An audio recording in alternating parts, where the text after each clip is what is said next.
जैसे कि फरीद साहब जी कहते हैं कि फरीदा ਲੱਭੇ ਦਾਖ ਬਜੌਰੀਆਂ ਕਿੱਕਰ ਬੀਜੇ ਜੱਟ ਹੰਡੇ ਉਨ ਕਤਾਏ ਦਾ ਪੈਂਦਾ ਲੋੜੇ ਪੱਟ ਕਿ ਜੱਟ ਬੀਜਦਾ ਤਾਂ ਹੈਗਾ ਕਿੱਕਰਾਂ ਪਲ ਭਾਲਦਾ ਹੈ ਬਜੌਰ ਦੇਖਦੀਆਂ ਦਾਖਾਂ ਉਧਰੋਂ ਭੇਡਾਂ ਦੀ ਉਨ ਕੱਤਦਾ ਪਰ ਪਹਿਨਣ ਵਾਸਤੇ ਭਾਲਦਾ ਰੇਸ਼ਮ। ਸੋ ਇਸ ਕਰਕੇ ਜੋ ਨਾਮ ਹੈ ਉਹ ਪੂਰਨ ਸੰਤ ਗੁਰੂ ਤੋਂ ਮਿਲਦਾ ਹੈ और पूर्ण नाम ही पूर्ण बीज है, नाम नाल ही पूर्ण मुक्ति हो सकती है और सतलोक जाया जा सकता है। फिर आके मैंने जी परम संत सतगुरु रामपाल जी महाराज जी तो 6 अक्तूबर 2004 वाले दिन प्रथम मंत्र प्राप्त किया और फिर 4 महीने बाद दूसरा और फिर सतगुरु रामपाल जी तो मतलब 8 दिसंबर 2011 नूं दास नूं और दास दे गुर भाई लाभ सिंह नूं दोहां नूं सानू सारनाम मिलिया और सानू पूर्ण मुक्ति की आस हुई। ते बिल्कुल क्लीयर बात है कि सतगुरु रामपाल जी महाराज पूर्ण संत हन और क्योंकि इन्हां दे उत्ते ओह सारियां बातां टुकदियां जो गुरु ग्रंथ साहिब दे विच साहिब श्री गुरु नानक देव जी कह के गए है, जिवें कि सतपुरुष जन जाणिया सतगुर तिसका नाओ तिन ही के संग सिख उधरे नानक हर गुण गाओ। जिसने सतपुरुष नूं देखिया ਉਹੀ सतगुरु कहा सकता है। सतपुरुष कबीर साहब ने उन्होंने ओह अज कल सतगुरु रामपाल जी महाराज बंदी छोड़ कबीर साहब का ही रूप हैं, इस करके आप पूर्ण सतगुरु हैं। दूजा है पूर्ण सतगुर भेटिए तो पूरी होवे जुगत, सतगुरु भी पूरा होवे उहदे पास नामां दी पूर्ण जुगत भी होवे। पूर्ण सतगुरु भेटिए पूर्ण होवे जुगत, खांदियां पींदियां पहनदियां विचे होवे मुक्त। सो इस करके दास नूं पता है, पक्का विश्वास है, आस नहीं आस ते विश्वास है कि सतगुरु रामपाल जी महाराज ही पूर्ण सतगुरु हैं, जिन्हां कोले पूर्ण तरीके दे और तिन्ने नाम हैं जो कि गुरु नानक देव जी महाराज ने कहा और जिन्हां दा प्रचार कीता सी, पर उन्होंने उस टाइम किसी नूं दिते नहीं सन, क्योंकि ना गुरु नानक देव जी ने दिते है और कबीर साहब जी नूं परमेश्वर गुरु नानक देव जी ने जैसे कहा कि मतलब हक्का कबीर करीम तू बेऐब परवतगार, ये उस समय कहा गया जदों काजी रोकनदीन नाल बगदाद दे विच उन्हां दी गलबात हुई है, उन्हां दी गोश्त हुई है। उदों काजी रोकनदीन ने सवालां दे विच कहा कि वो अल्लाह ताला दा क्या नाम है, कहाँ रहता है, तो गुरु नानक देव जी ने उस समय कहा हक्का कबीर करीम तू बेऐब परवतगार, हे रोकनदीन वो कबीर परमात्मा है जो कि सतलोक दे विच रहिंदा है ते उत्थों आके सारिआं नूं मिलदा है। ते मैनूं भी ओह बेई नदी दे उत्ते मिलिया सी, इस करके मैनूं उस आप दे सतलोक लेके गया सी, फिर मैनूं उहने आप दा ज्ञान दिता सी। ये सब प्रमाण आप देख के आपने परम संत सतगुरु रामपाल जी महाराज से नाम उपदेश लिया। फिर सर पहले आप जैसे राधा स्वामी पंथ में थे और 21 साल तक आपने भक्ति भी की, उसका आपको कोई लाभ नहीं मिला और फिर बिन बिन से आपने साधनाएं की, अमृत भी चखा और सिख धर्म का धर्म प्रचारक भी आप रहे, उसका भी आपको कोई लाभ नहीं मिला।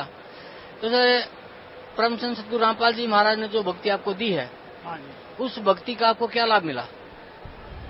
हमको जी लाभ ही लाभ है कि पहला तो मानसिक शांति हुई, दूसरी शरीर दे विच उस तो बाद कदे भी मैंने एक गोली भी खा के नहीं देखी, उस तो बाद सारे परिवार दे विच सुख शांति है। फिर मेरी पुत्र वधू है, उसनूं उसदी मां 28 साल की उम्र दे विच ओहदी मौत हो गई सी और 6-7 महीनों की छड्ड के गई सी। ਉਹੀ 28 साल की उम्र दे विच पुत्र वधू नूं 2008 दे विच छाती दा कैंसर हो गया।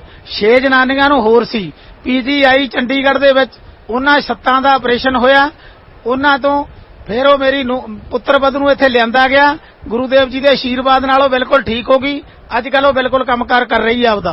ते वो 6 जनानियां हाले भी कैंसर पीड़ित हन, छाती दे कैंसर नाल पीड़ित हन।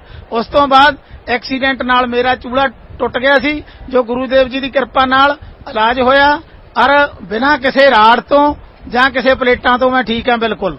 और बात है अध्यात्मकता, जो हम भाल रहे थे, लभ रहे थे बहुत चिर तो कि सतलोक का रास्ता, वो सतगुरु रामपाल जी महाराज तो मिलिया और पूर्ण भगती दी उन्होंने, पूर्ण शांति है। इस करके मैं मतलब मैनू वो परमात्मा वाला रास्ता मिलिया जो गुरु नानक देव का रास्ता है, ਉਹ ਬਿਲਕੁਲ ਪੂਰੀ ਤਰ੍ਹਾਂ ਉਸ ਰਸਤੇ ਦੇ ਉੱਤੇ ਮੈਂ ਚੱਲ ਰਿਹਾ ਹਾਂ ਤੇ ਪ੍ਰਮਾਤਮਾ ਦੀ ਰਜ਼ਾ ਦੇ ਨਾਲ ਇੱਕ ਦਿਨ ਜ਼ਰੂਰ ਸਤਲੁਕ ਜਾਵਾਂਗੇ। ਜੋ ਸੰਤ ਸਤਿਗੁਰੂ ਰਾਮਪਾਲ ਜੀ ਮਹਾਰਾਜ ਹਨ ਉਹ ਗੁਰੂ ਨਾਨਕ ਸਾਹਿਬ ਦੀ ਬਾਣੀ ਮੁਤਾਬਕ ਪੂਰਨ ਤੌਰ ਤੇ ਹਨ, ਜੋ ਕਿ ਦੁਨੀਆ ਭਰ ਦੇ ਵਿੱਚ ਕਿਸੇ ਵੀ ਸੰਤ ਦੇ ਉੱਤੇ ਉਹ ਬਾਣੀ ਪੂਰੀ ਨਹੀਂ ਹੋ ਸਕਦੀ। ਉਸ ਬਾਣੀ ਦੇ ਮੁਤਾਬਕ ਤਿੰਨੇ ਨਾਮ ਦੇਣ ਵਾਲੇ, ਸਾਰੀ ਸ੍ਰਿਸ਼ਟੀ ਦੀ ਸਾਰਿਆਂ ਦੀ ਮੁਕਤੀ ਕਰਨ ਵਾਲੇ, क्योंकि नाम लेके ही मुक्ति होएगी। और पूर्ण नाम सतगुरु रामपाल जी महाराज जी दे रहे हैं। गुरु नानक साहब का असर रास्ता है ते जो कि मैं लेके चलिया ते हर एक नूं चलना चाहिए। भगत समाज को या सिख धर्म के आप प्रचारक भी रहे हैं, उस प्रचारक के हैसियत से आप सिख समाज को और भगत समाज को क्या संदेश देना चाहते हैं? मैं जी सिख समाज को यही संदेश देना चाहना है कि हे वीरो, चाहे वैसे तो सिख है, चाहे हिंदू है, चाहे मुसलमान है, या कोई भी होर है, चाहे आह पंथा वाले है, राधा स्वामी पंथ है, निरंकारी पंथ है, या कोई भी है, सुधांशु जी महाराज या आशाराम जी या किसी दे भी सिख ने, जो भी किसी थां जा रहे हैं, भाई वो जिहड़ा तुहाडा बीज है वो तो बबूल किकर दा बीज है, उसने कोई अच्छा फल नहीं देना, उसका बालन तो हो सकता, होर कुछ नहीं होना। ये जो बीज है ये कणक का बीज है, अंब का बीज है, जो परमात्मा असल नाम तो बिना कदे मुक्ति नहीं हो सकती, सतगुरु तो बिना कोई मुक्त नहीं कर सकता। सो सिर्फ एक पूर्ण तौर से सतगुरु महाराज सतगुरु रामपाल जी महाराज ही हैं, जो कि अज दे अवतार हैं। आप नारायण कला तार जग में परवरियो, सतगुरु रामपाल कहायो। सो इस दे नाल ही दास संगतां नूं सत साहिब जी।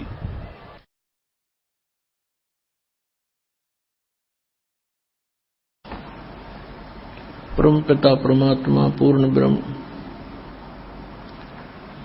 सारी सृष्टि के रचनार कबीर परमेश्वर जी की असीम रजा से आप सभी पुण्यात्माएं परमेश्वर की महिमा सुनने के लिए उपस्थित हैं।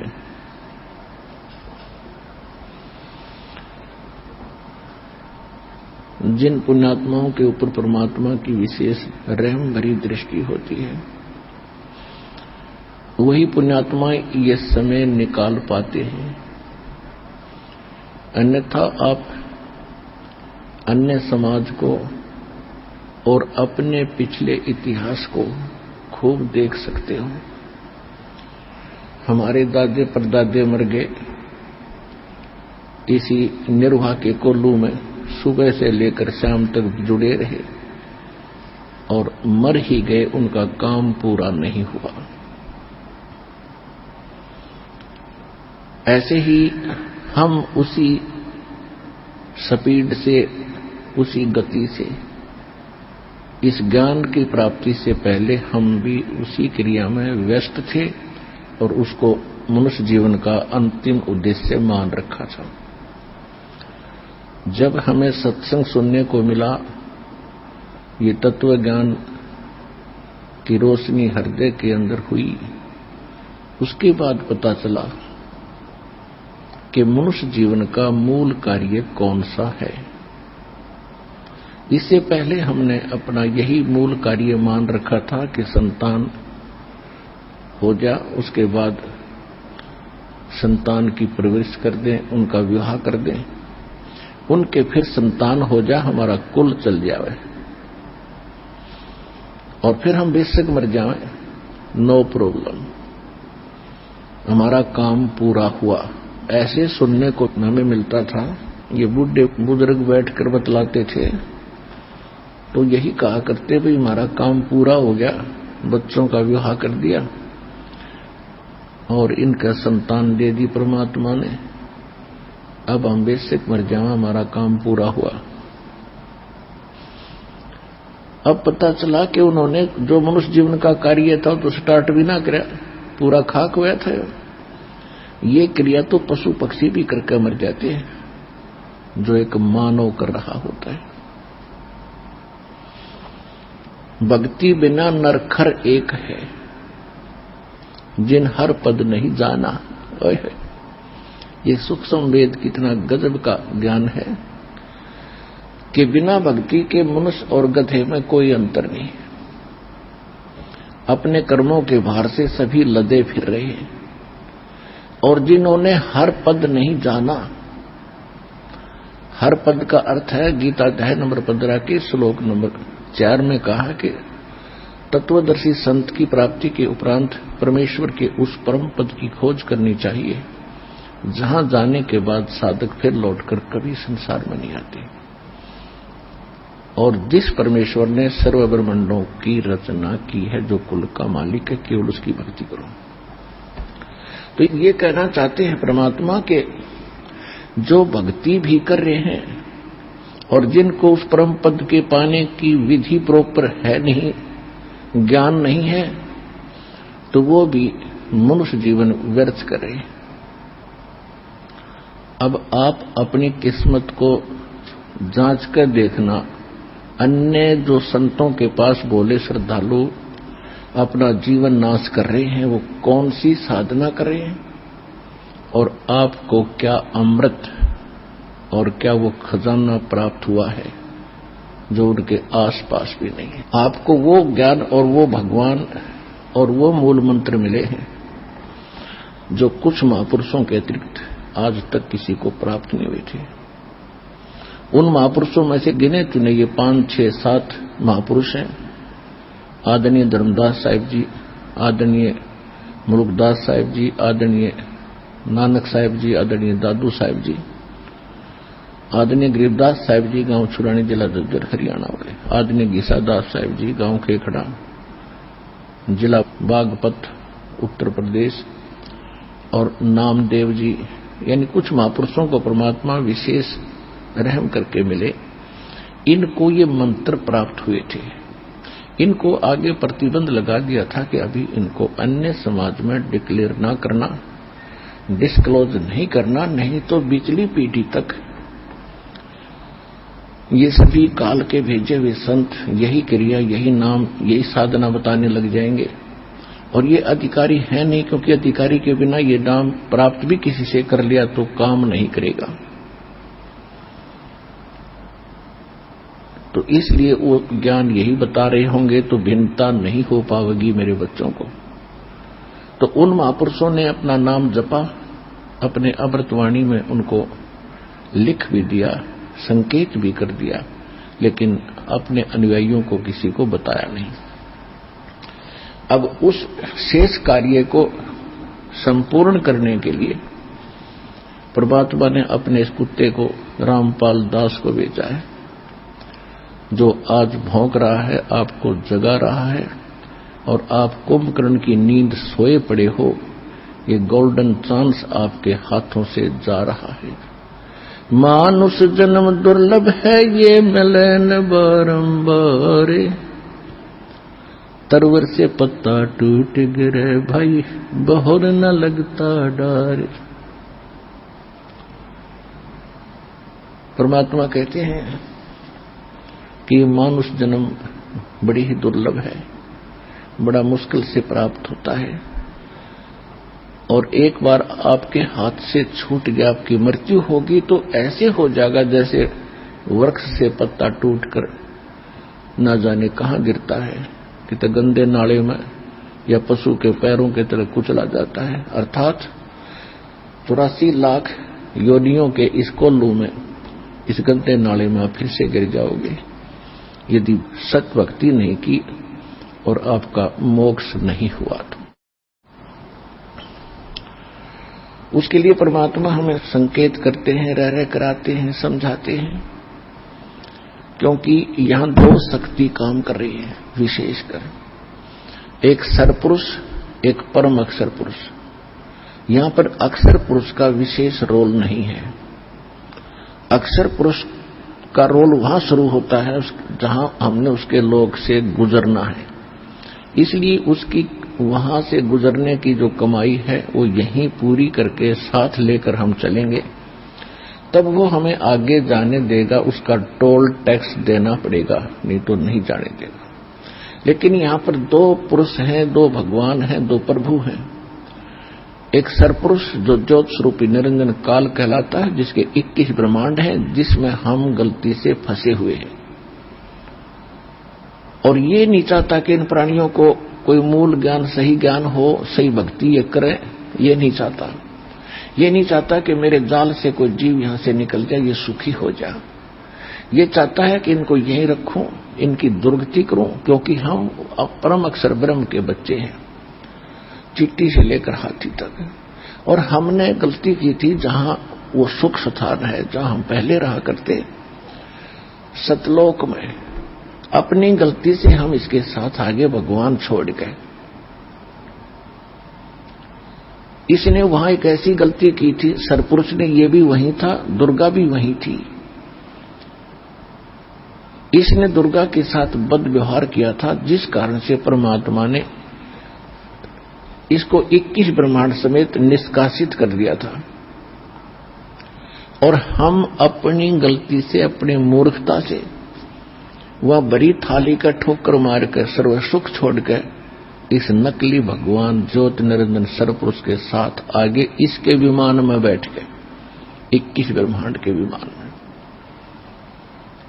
अपनी स्व इच्छा से, परमात्मा के मना करते हुए। अब परमात्मा ने इसको उस सुखमय स्थान से निकाल दिया, क्योंकि वहां गंदे आदमी का ठिकाना नहीं है। अब ये प्रतिशोध ले रहा है हमारे साथ कि ये परमात्मा के बच्चे हैं और इनको ऐसी दुर्गति करूंगा इनकी, वो रोएगा बैठा बैठा। सतपुरुष परम अक्षर ब्रह्म कबीर भगवान, और वही इसने कर भी रखा है। यहां कोई जीव सुखी है? राष्ट्रपति से लेकर और एक कंगाल तक उसका देख लो इतिहास जाकर। ये तो मनुष्य जीवन की हालत है। फिर अन्य प्राणी, कुत्ता क्या खाता है, सूअर क्या खाता है, गधा क्या कर रहा है, और अन्य पक्षी सारा दिन ओले गिरते हैं, भूख है, प्यास है, हाहाकार मची है, बड़ा छोटे को खा जाता है, जंगल में देख ले वो उसके पीछे पड़ रहा है। मनुष्यों की यही वृत्ति है। और घर घर में आग लगा देता है ये सास बहू की झगड़ा, आपस में पता नहीं किसके साथ के पंगा पवा दे, सारी उम्र टेंशन में जावे। अपनों का दुख अपनों को ही होता है। और स्वयं परमात्मा आकर कहते हैं, मैं रोवत हूं सृष्टि को, ये सृष्टि रोए मोहे, गरीबदास इस वियोग को समझ न सकता कोई। अब वो परमात्मा है जो सब दुख दूर करता है, सब संकट का निवारण करता है, और हम उसको छोड़कर इस नकली के पीछे पड़ गए। हम इसको संकट मोचन मान बैठे, इस नकली भगवान को।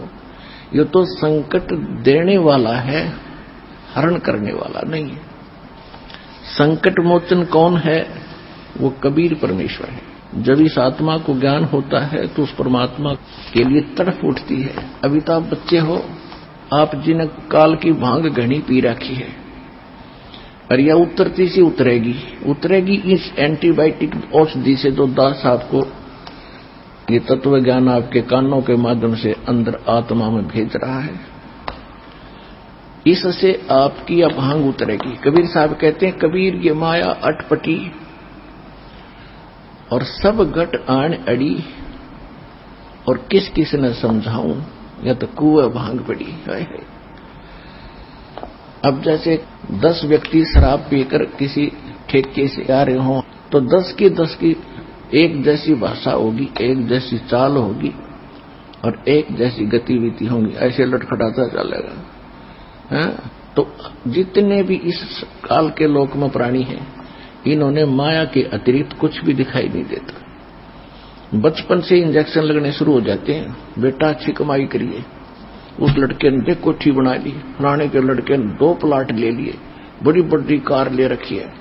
हम फिर उसी स्पीड से उस माया की भांग को अधिक पीते रहते हैं।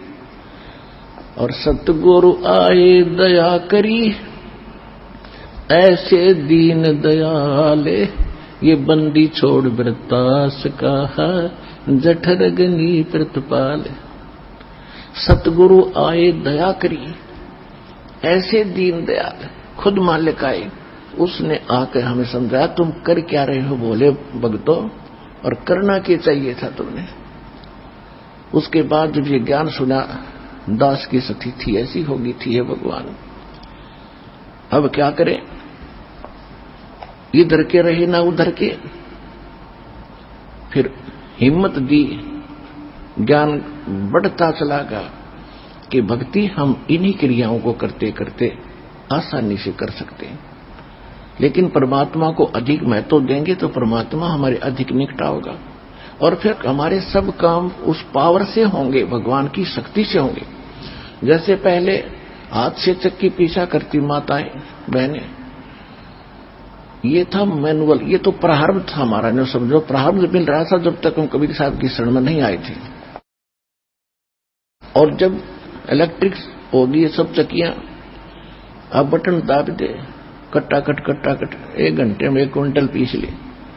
तो अब पावर से जो काम हो रहा है, जैसे हैंडपंप पावर से चल पड़ा, पशुओं का चारा काटने की मशीनें होती थी, हाथ से घुमाते थे, अब वो पावर से चलती है फटाफट, आप खड़ा खड़ा देख रहा, चारा कट रहा है। तो ऐसे इस पर परमात्मा की पावर का कनेक्शन लेने के बाद यदि आप इसको मेंटेन ठीक रखोगे, कनेक्शन कटने नहीं दोगे, तो ये भगवान की पावर से आपके सारे काम बहुत आसानी से होया करेंगे। तो इसलिए परमात्मा की आवश्यकता बहुत है, और फिर ये ज्ञान से यह भांग भी उतरेगी। संकट मोचन कष्ट हरण हो, मंगल करण कबीर के आगे शरण तेरी। संकट मोचन कष्ट हरण हो, मंगल करण कबीर के आगे शरण तेरी। पहले तो मोहे ज्ञान नहीं था, प्रेम बनाना तेरे में। पहले तो मोहे ज्ञान नहीं था, प्रेम बनाना तेरे में।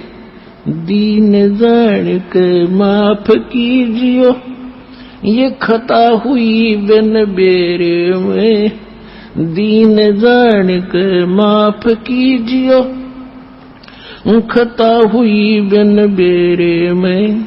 अनगिन अवगुण भरे मेरे में, माफ करो तकसीर के आगे शरण तेरी।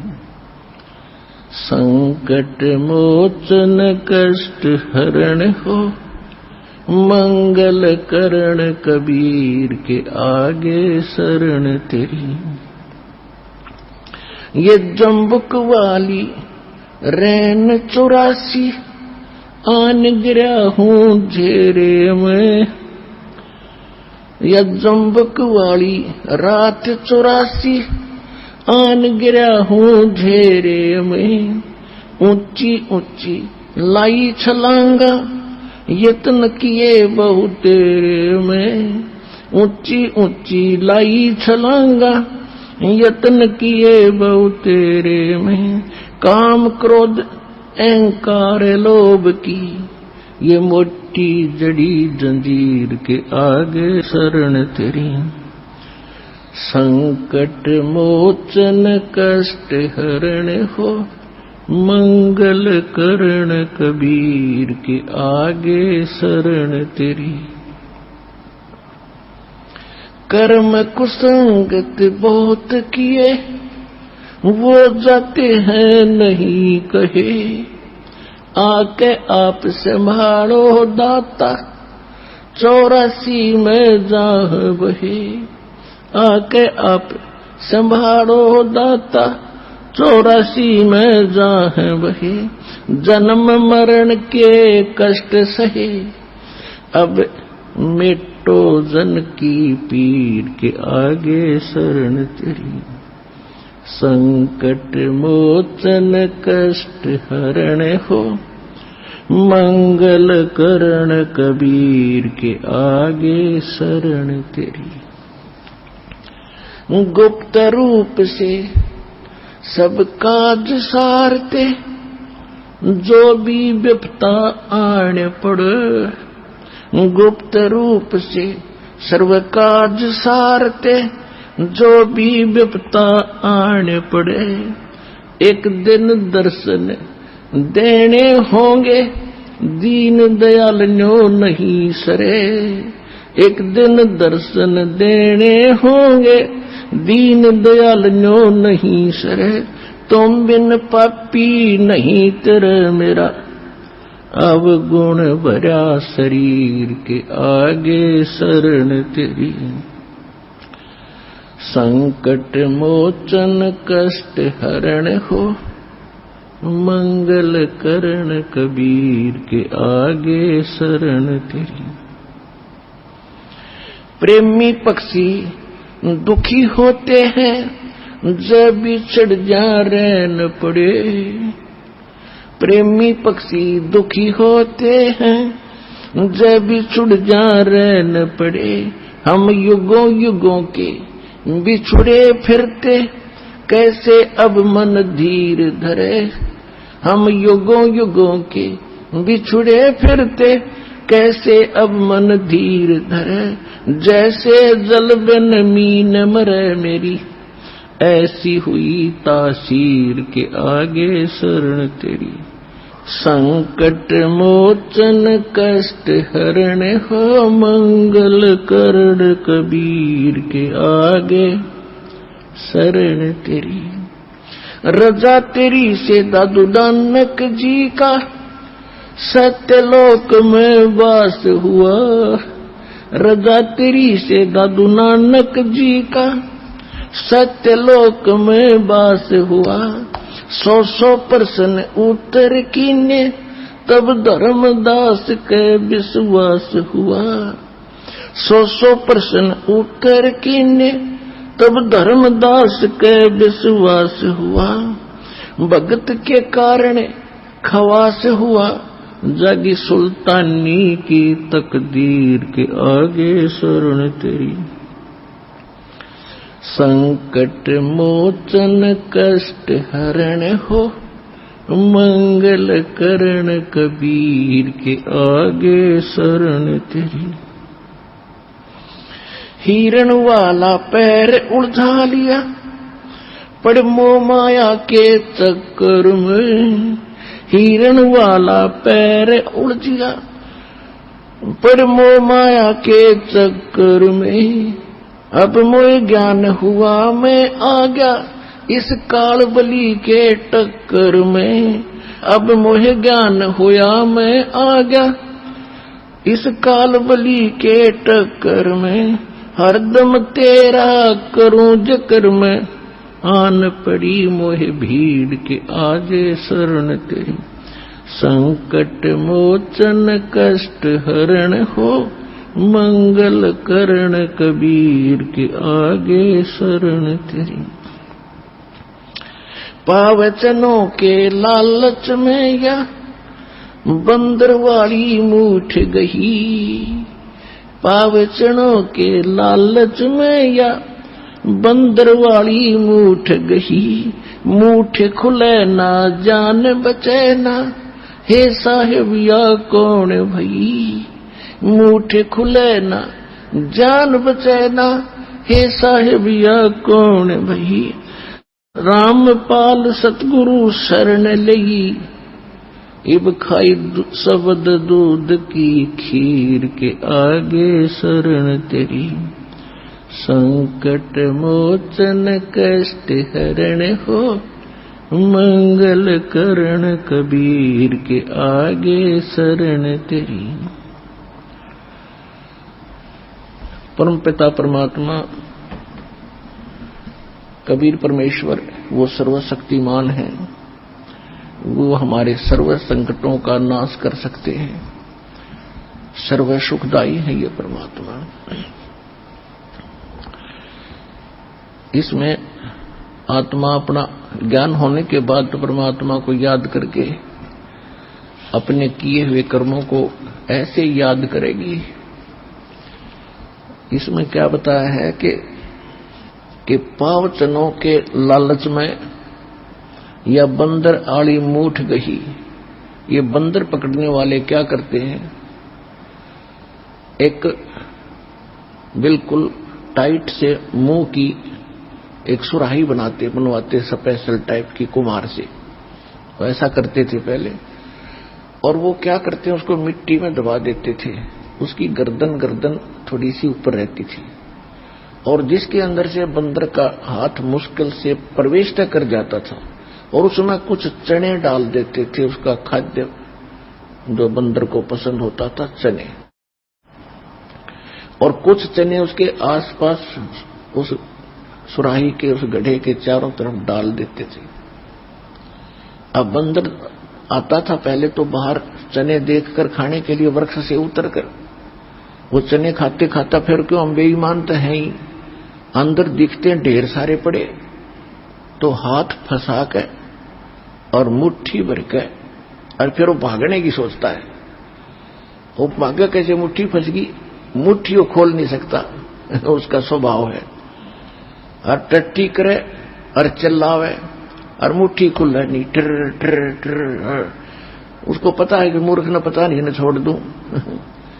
तो बंदर को फिर ऐसे वश करके वो फिर बेचता है कहीं, फिर उसको सारा दिन नाच नचाते हैं, उसकी दुर्गति करते। तो हम ऐसे फंस गए आके, इस काल ने ऐसा कर दिया हमारे साथ। अब ये झूठे सुख, छोटी मोटी कोठी बंगले या मूठ भरवा रखी हमारी, रिया हमारे पर छुट्टे नहीं, इतना हम बचा नहीं, आड़े चिल्लाए जाएंगे, रिश्ते पकड़े रहेंगे।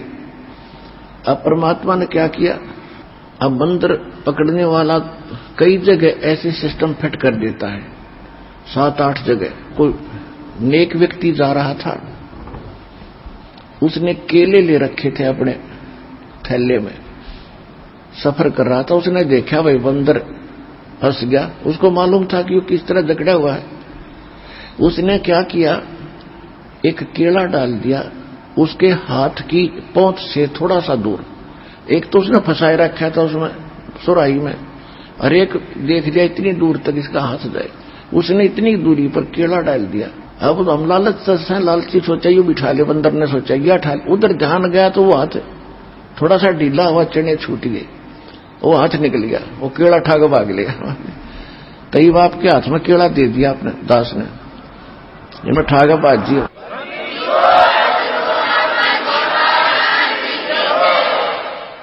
अब ये सतलोक का सच्चा सुख आपको याद दिला दिया, और ये भक्ति रूपी केड़ा आपके हाथ में दे दिया। तो इसको पकड़ने के लिए आपने वह मूठ छोड़ के आनी पड़ी। अब यहां आए हो न, यह मूठ छूटे नहीं थी, हमारे दादे परदादे मर गए, उड़े चिल्ला चिल्ला गए। अब परमपिता परमात्मा स्वयं आते हमें सुखी करने के लिए, और हम पहचान नहीं सके अपने भगवान को, इसलिए परमात्मा कहते मैं रोवत हूं सृष्टि को, और ये रोव मुझे। ये कहते हे सर्व संकट मोचनहार, हे समर्थ शक्तिवान, हे सच्चे भगवान। हम राम कृष्ण हनुमान के पुजारी थे, और जब आपत्ति आती थी तो क्या करते, हे सच्चे भगवान। तो इसे सिद्ध है भी याद आवा कि ये सच्चे नहीं थे, क्योंकि इनकी भक्ति करते करते दुख आ गया, तो ये सच्चे कित हुए। तो फिर नो क्या करते, हे सच्चे मालिक, हे सच्चे भगवान। तो अब हमको पता चला सच्चा भगवान कौन है, तो ये है वो सच्चा भगवान। तो हम रोते हैं, परमात्मा कहते मैं रोता हूं सृष्टि को, तो मैं रो रहा हूं, तुम्हारे लिए भटक रहा हूं कि तुम जिनकी पूजा कर रहे हो ये सुख नहीं दे सकते, तुमने दुख तो दे सकते। कौन दे सकता है दुख, ये काल भगवान। और ब्रह्मा विष्णु महेश सब दुर्गा, ये तो अपने ना सुख दे सकते ना दुख दे सकते, आपका किया कर्म ही दे सकते। और परमात्मा कहते मेरी शरण में आने के बाद तुम्हारे कर्म के अंदर, प्रारब्ध के अंदर, किस्मत के अंदर यदि कोई पाप कर्म भी अधिक है, उनको भी खत्म कर दूंगा, नाश कर दूंगा।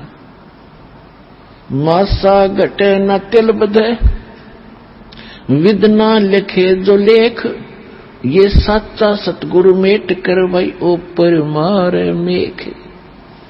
जम जो राजा से डरे ये मिटे कुरुम के लेख, अदली असल कबीर हैं ये कुल के सतगुरु एक। परमात्मा भी कहते हैं अमर करू सतलोक पठाऊं, तात बंदी छोड़ कहाऊं, बंदी छोड़ हमारा नामम, अदर अमर है अस्थिर ठामम।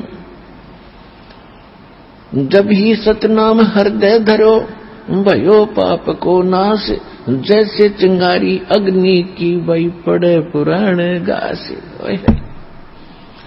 परमात्मा कहते हैं मेरे पास एक ऐसा जालिम मंत्र है, इसका सच्चे ढंग से सच्चे संत से प्राप्त होने के बाद आपके असंग जन्मों के जो संचित कर्म हैं या प्रारब्ध के कर्म हैं उनको ऐसे फूंक देगा जैसे सूखे घास को एक माचिस की तिल्ली से 1000 टन पड़ा हो, एक माचिस की सीख जला के लगा दो, सारा बक्कड़ ठा देगी और फिर चलेगी तेज हवा, उसको कहीं का कहीं पटक देगी, ठाकर मैदान साफ हो जाएगा।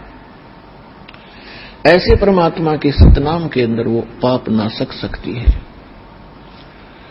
जैसे सूरज के आगे बदरा ऐसे कर्म छयारे, प्रेम की पवन करे चतुर्मुंड जल के तेज नयारे।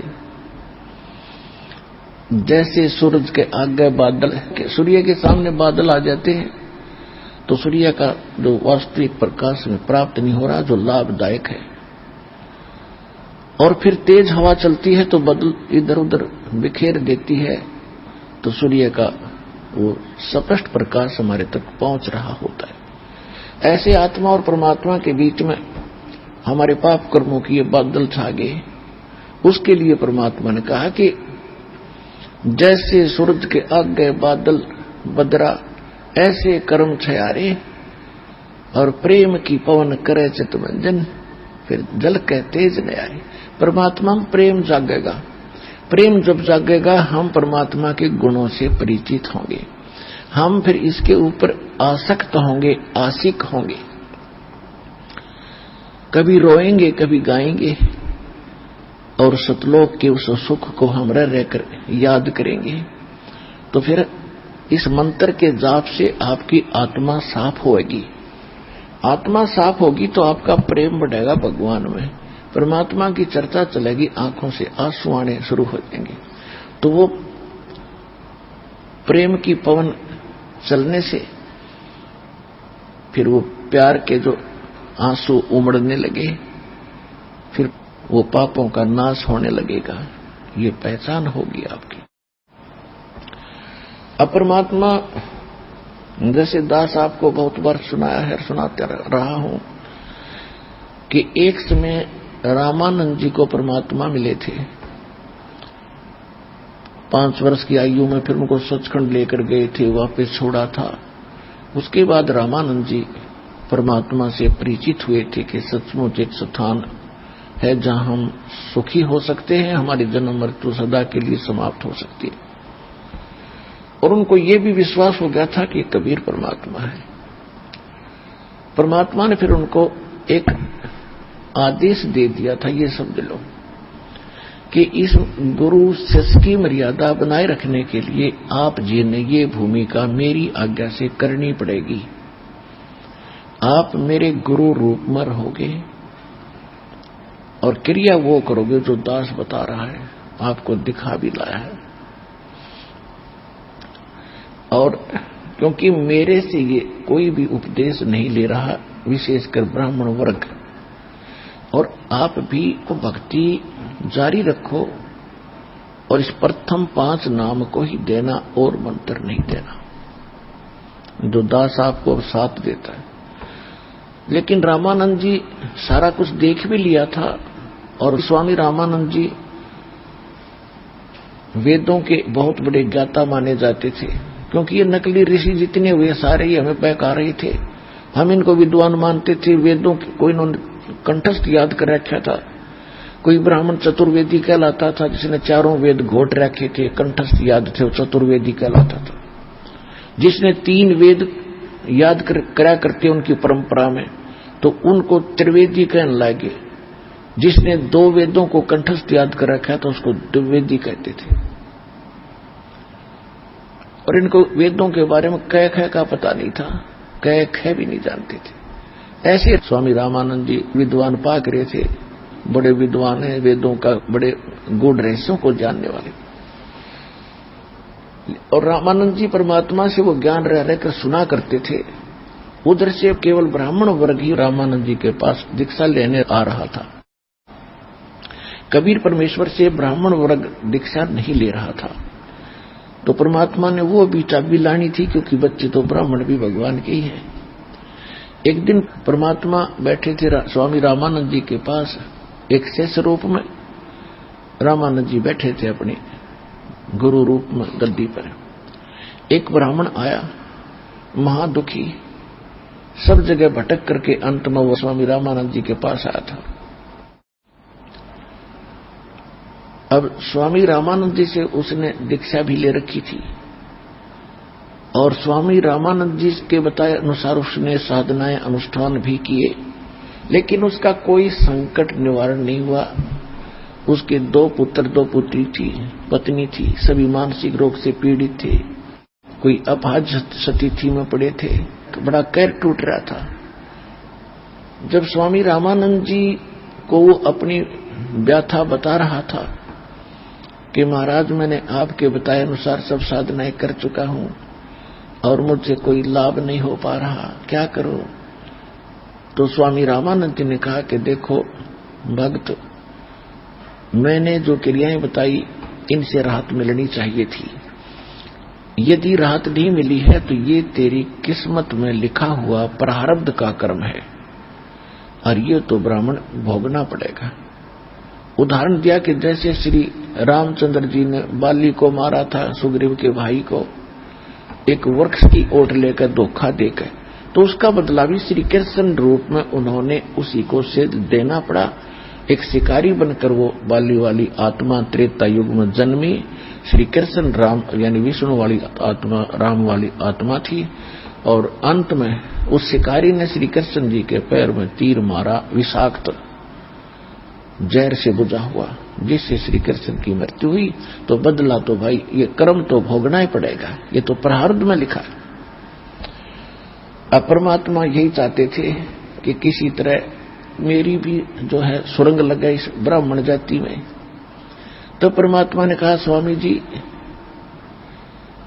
वेदों के अंदर क्या पाप नाश करने का कोई विधान है भगवान का? स्वामी जी ने कहा, नहीं, वेदों में कोई ऐसा विधान नहीं है जिससे जीव के पाप नाश हो। परमात्मा ने कहा कि यजुर्वेद अध्याय नंबर 8 के मंत्र नंबर 13 में देखियो स्वामी जी, वो वहीं रखे थे वेद, तो उनके इनके दादा लाई है ब्राह्मणा के पहले से। उसने तुरंत खोल कर देखा, उसमें 6 बार लिख रखा है कि परमात्मा घोर पाप का विनाश कर दे। तो परमात्मा कहने लगे, मोती मुक्ता दर्शत नाही, ये जग है सब अंधरे, दिक्कत के तो नैन चश्म इनके फिर मोतिया बिंदरे। अब रामानंद जी वो जानते थे उनको कि केवल कबीर धानक नहीं, ये परमात्मा है, लेकिन हमारी बुद्धि फिर भी कहीं ना कहीं स्लिप कर ही जाती है। रामानंद जी आंखों देखकर भी कभी कभी ये सोच लेते थे कि हो सकता है इन्होंने कोई लीला करके मुझे वैसे ही ऊपर नीचे कर दिया हो, लेकिन जब ऐसे ऐसे उदाहरण सामने रखते थे फिर वो दृढ़ हो जाते थे कि ना वो भगवान है। तो बता, वेदों को जाने हमने पढ़ पढ़ कर मर गए, हमारा समझ में नहीं आई।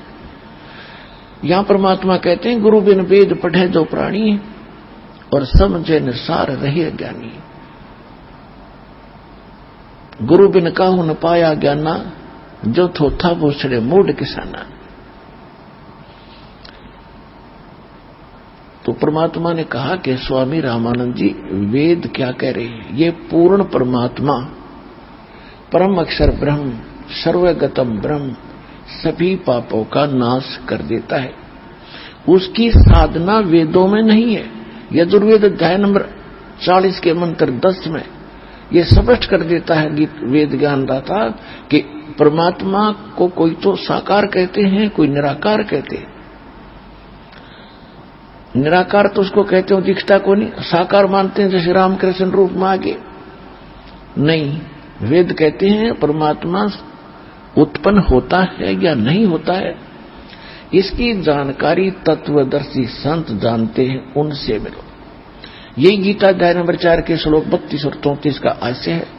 32 में कहा कि सच्चिदानंद घन ब्रह्म यानी पूर्ण परमात्मा स्वयं अपने सतधाम से आकर सतलोक से यहाँ आकर के अपने मुख कमल से जो ज्ञान बताता है वो तत्व ज्ञान है। उसमें सभी धार्मिक अनुष्ठानों की यथार्थ जानकारी विस्तार से कही गई है। चौथे अध्याय के 34वें श्लोक में कहा कि उस तत्व ज्ञान को तू तत्वदर्शी संतों के पास जाकर समझ, उनको दंडोत प्रणाम करने से और कपट छोड़कर उनसे प्रसन्न करने से वो तत्वदर्शी संत तुझे उस परमात्म तत्व का वो तत्व ज्ञान बताएंगे। तो वो ज्ञान वो तत्वदर्शी संत तुम्हें नहीं मिला, जिस कारण से यह बात बिगड़ गई। और वो मंत्र स्वामी जी मेरे पास है जो ये सारे पाप नाश कर सकता है। अब दुखी आत्मा तो खोजती है कि तब भनक पड़ जाए। तो पंडित जी जो था दुखी, उसने पूछा जी आप कौन हो, कहां से हो? परमात्मा ने बताया मैं दानक हूं भाई दुल्हा, और कबीर मेरा नाम है, और वहां मेरी झोपड़ी है, और मैं स्वामी जी का शेष ताजा ताजा बना हूं। अब वो जान गया कि शेष कौन है। ये ऐसी गजब की बात। स्वामी जी ने वेदों का कख भी ज्ञान निर्यो वेद मंत्र बताया। वो तो पता पर पूछ के सामने जा लिया, माथा टेके जाके परमात्मा के चरणों में अकेला गया। जो ही मालिक ने सिर पर हाथ रखा वो भी एकदम टनों भार उतर गया। ओए होए होए, परमात्मा बोले नाम ले भाई, यो तो एक फर्स्ट एड है तेरी, ये बता रोग बहुत गणाते रहते, अब दीक्षा लेनी पड़ेगी ब्राह्मण। और एक बात और सुन ले, यदि तूने दीक्षा लेकर और कहीं लोक लाज कर दी और नाम भी नहीं बताया गुरु का शर्म के मारे, तो तेरे पे वो जो का तो कह फिर दे देगा। ये काल बड़ा भयंकर है। ने बोला जी मैं तो मरा पड़ा हूं और ब्राह्मण समाज ने मेरे के दे दिया, मेरी तो दुर्गति हो रही है। कहीं भी रिश्तेदारी में जाता हूं मुंह मोड़ लेते, कुछ चौनी भी नहीं देता। ये भगवान आज आपके आशीर्वाद से मुझे कितना सारा मिला। परमात्मा बोले पूरे परिवार को नाम दिला कर टूट रहा तो सुखी होगा। अब घर गया, अपने दोनों बच्चों को लाया, पहले लड़कों को, क्योंकि हमारे अंदर थोड़ी थोड़ी रहती है सही कि पहले लड़कों पर ट्राई कर लेता हूं। लड़के ऐसा बुरा हाल बांगे मुंह ऐसे सता रखे प्रेतों और संस्कार ने। परमात्मा के पास लाए, आशीर्वाद लिया और उनको मंत्र दिया। उनको काफी उसी समय काफी राहत मिली और धीरे धीरे हफ्ते 10 दिन महीने 2 महीने में कति ठीक हो गए। फिर दोनों लड़कियों को लाया, अपनी पत्नी को नाम दिलाया। फिर परमात्मा क्या नहीं करते, धीरे धीरे उसकी आर्थिक स्थिति भी बहुत सॉलिड होगी, सुदृढ़ होगी। अब वो तो डटा नहीं डटे, जो भी मिले उससे आगे कह कबीर परमात्मा उतरे हुए पृथ्वी पे, भगवान आ रहे हैं। ये धानक नहीं रहे भगवान है, ये दुल्हा नहीं रहे भगवान है। ये कबीर पर्वत पर्वत में फिरा, कारण अपने राम, राम जैसे संत मिले भाई जिन सारे सब काम। ऐसे ही और भी कई अन्य जाति वाले भी परमात्मा के पास आने लगे, दीक्षा लेने लगे। परमात्मा एक एक दिन में हजारों जगह प्रकट हो जाते थे, अन्य जगह जगह पर नाना रूप बना के, और कहीं भी खड़ा होकर के अपनी अमृतवाणी का उच्चारण शुरू कर देते। जैसे ये डुगडुगी बजाने वाले करते हैं, एक तारा लेकर खड़े हो गए किसी चौराहे पे, और मालिक की वाणी आत्मा ने छू जाती है। नाम सुमर ले सुकर्म कर ले, कौन जान कल की खबर नहीं पल की। ओए इस तरह की आवाज परमात्मा बतावे, आत्मा खड़ी हो जाती है, स्तब्ध हो जाती है सुनकर, और वहां बैठ जाते थे सैकड़ों की संख्या में रागीर। और मालिक फिर उनको 2-2 घंटे सत्संग सुना करते हुए धूप छाया में यूं बैठे रहते थे, और फिर नाम लेते थे, क्योंकि उसके बच्चे हैं, उनको दीक्षा देते थे भाई मंत्र करो। दुनिया दुखी फिरे, और किसी को आशीर्वाद से, किसी को नाम दे करके, सबको रिचार्ज करके परमात्मा आज तक आपको लाए हैं, यहां तक लाए। उस समय परमात्मा के 64 लाख शिष्य हुए थे कबीर भगवान के। 64 लाख। ना तो कोई मीडिया था, ना कोई बुक छापड़ियां था, और ना कोई अन्य कोई साधन लाउड स्पीकर थे। ऐसी परमात्मा ने समर्थ इसी को कहते हैं। हिंदुस्तान इंक्लूडिंग बलोचिस्तान, अफगानिस्तान, पश्चिमी पाकिस्तान, पूर्वी पाकिस्तान, इराक, ईरान और गजनीव तक ये सारा भारत था। और उस समय सारे भारत की आबादी मुश्किल से 4 करोड़ होगी। और 4 करोड़ आबादी में 64 लाख से एक धानक के दुल्हे के होना ये कोई बालकों का खेल नहीं है। और फिर बिना पहचान पाए कि कबीर इज गॉड, सबको सुख दिया दाता ने जो भी आ गया, क्योंकि तो अपना पिता है। और ये तो शीतल सथल है, यानी एसी रूम है। धूप में जलता हुआ व्यक्ति कोई बढ़ जाओ उस एसी कमरे में, तुरंत शांति होती है। तो परमात्मा काल तो है यू आग अंगार बरसा रहा हमारे, और ये मालिक हमारे ऊपर शीतलता बरसाते हैं। तो ऐसे लाखों भगत शेष हो गए। एक पंडितानी थी, शारदा नाम था उसका बेटा बहुत विद्वान था। विद्वान तो खाक था पर प्रसिद्ध था, जिसे ये विद्वान थे ऋषि जी, 4 वेद घोट लिए, वो विद्वान हो गया। उसने हिंदुस्तान के सभी विद्वान ब्राह्मणों को शास्त्रार्थ में पराजित कर दिया। तो ऐसा विद्वान था वो। और उसकी माता इतनी दुखी थी कि अंतिम सांस गिने थी। उससे पहले उसने अपनी माता के लिए भी खूब जंतर मंत्र कर लिए, सारे वेदों के अनुष्ठान कर दिए, उसको कोई राहत नहीं मिली। उस शारदा ने जहां भी किसी ने कोई साधु संत बताया, उसी के पास जाकर उसने अपना दुखड़ा रोया। और जिस भी संत ने जो कुछ भी क्रिया बताई उसने सारी करी, कोई राहत नहीं मिली। तो सभी ये कह देते थे कि शारदा, ये तेरे प्रारब्ध का दुख है, तेरी किस्मत में लिखा ही तो भोगना पड़ेगा। लेकिन आत्मा फिर भी नहीं मानती, क्योंकि उसको मालूम है कि भगवान सब सुख कर सकता है। तो दूसरे संत के पास गई, फिर तीसरे के पास गई, अंत में वह कति कंडेम होगी, राहत मिली नहीं कति। अब परमात्मा कहते सोच छिद्र मैं करूं अपने जन के काज। जिस मोहल्ले में, जिस कॉलोनी में वो शारदा रहा करती थी, सर्वानंद की मां, उससे थोड़ी सी दूरी पर एक परमात्मा कबीर जी की शिष्या थी। और वो किसी कामवश चली गई शारदा के घर। पहले जाकर कुशल मंगल पूछा तो उसने बताया। शारदा ने कहा, बहन कुशल क्या बताऊं, मैं तो अंतिम सांस गिन रही हूं, बहुत दुखी हूं, मैंने सब जगह क्रियाएं कर चुकी हूं। तो उसने पूछा कि कोई साधु संत की शरण में जाना चाहिए आपको, जब आपसे कोई लाभ नहीं मिल रहा कहीं से। तो शारदा ने कहा कि मैंने यहां आसपास का कोई साधु संत छोड़ा नहीं, और तीर्थ वर्ष जहां भी जिसने तो कोई जंतर मंत्र मत्था टेकना बताया मैं सारे कर चुकी हूं, और औषधियों का प्रयोग भी मैं बहुत कर चुकी हूं। और ऐसा बन गई थी, बहुत कमजोर हो गई थी, सारे शरीर में बुरा हाल हो रहा है, न मर रही हूं न जी रही हूं। तब उस बहन ने कहा कि बहन एक बात मैं बताऊं, जब मान ले तो। हाँ बताओ। आप मेरे गुरु जी से दीक्षा ले लो, आप दुखी नहीं रहोगी। तो कहने लगी, बहन मैं तो थक चुकी हूं गुरुओं के चक्कर में, थक ली कति, कहीं कुछ नहीं हुआ।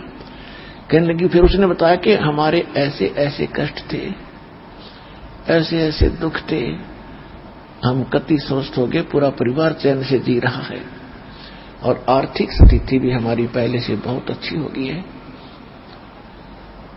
तो कहते मरता क्या नहीं करता, वो सोचता चल हो सकता है कोई हो, कोई छुपा हुआ परमात्मा का प्यारा संत।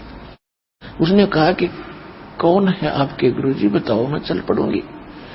कहाँ है वो? कि यहीं काशी के अंदर हैं, और कबीर नाम है उनका। वो कहाँ रहते हैं?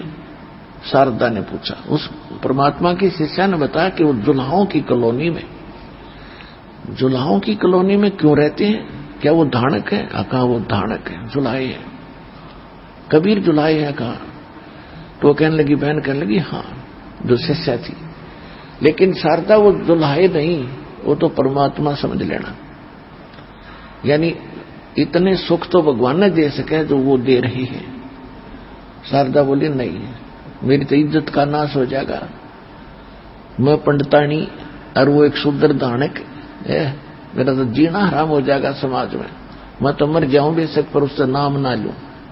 उसके बाद परमात्मा ने एक और ब्राह्मणी भेजी, वो भी परमात्मा से दीक्षित हो चुकी थी और वो उनकी कोई रिश्ते में भी लगती थी शारदा के। भेजी का मतलब यह है कि कुछ ऐसा कारण बनाया। अब भेजने का तात्पर्य करता तो परमात्मा है, करे कराव साइया मन में लहर उठा और दादू से जीव के वो आप बगल हो जा। तो वो ब्राह्मणी जो थी वो भी बहुत दुखी थी और उसको भी ऐसा ही, क्योंकि परमात्मा तो परमात्मा ही है, चाहे सारा संसार आ जाओ और सिद्धि नित्य सब न सुख देगा, इसके घर में कोई कमी है किसी चीज की। हम तो टटपुंजिया भगवान के पीछे लाग रहे जिनका आप पे तो नहीं कुछ भी, हम तो भेड़ की पूछ पकड़ के और दरिया से पार होना चाहते, वो साधन नहीं था दरिया से पार होने का। जहाज में बैठो, नौका में बैठो, परले पार जा छोड़ 1 मिनट में जो नाविक ठीक होता है। तो ऐसे वो भी सुखी हो रही थी। जो भगवान की शरण में आ गया वो तो गुण गाता रह जाता है। तो वो पंडितानी अन्य कोई थी जो उनकी नातन भी थी, कोई किसी रिलेटिव थी, वो किसी कामवश पहुंच गई। कुशल मंगल पूछा, देखा कि आपका तो बहुत बुरा हाल है, बहन क्या हुआ आपको? शारदा से पूछा तो उसने सारा दुखड़ा रोया। उसने फिर वही कहा कि आप हमारे गुरुजी से नाम लो, आप दुखी नहीं रहोगे, मैं सच्ची कह रही हूं, सत्कर मान लेना मेरी बात को। तो उसको कुछ आशा जागी कि ये तो पंडितानी है, कोई अच्छे महात्मा से नाम ले रखा होगा, कोई उच्च जाति का होगा। तो शारदा ने पूछा कि कौन है आपके गुरुजी? कि मेरे गुरुजी कबीर साहब हैं। अब उसने सुन रखा था कबीर साहब कौन है, कि वो धानक दुल्हा। अब वो पंडितानी कहने लगी, शारदा अब इस भाषा ने छोड़नी पड़ेगी तने, वो दुल्हा नहीं, वो परमात्मा उतरे आज के दिन में, इस पृथ्वी में भगवान बैठे। मैं बोली अपना काम करे, तूने नाम ले रखा वहां से? हाँ मैंने नाम ले रखा कि हमारा आइए भी ना आज के बाद तू तो भ्रष्ट होगी है शूद्र की, हम तो जगत के गुरु है ब्राह्मण, तू तेने नाम ले लिया धानक और शूद्र से। तो उस पंडितानी ने कहा कि मैं तेरा कति नहीं आऊंगी, मैं तो तेरा दुख देखकर आज तुझे सलाह दे रही हूं कि आज, क्योंकि हमने ज्ञान हो गया है, तेरे को ज्ञान नहीं है शारदा।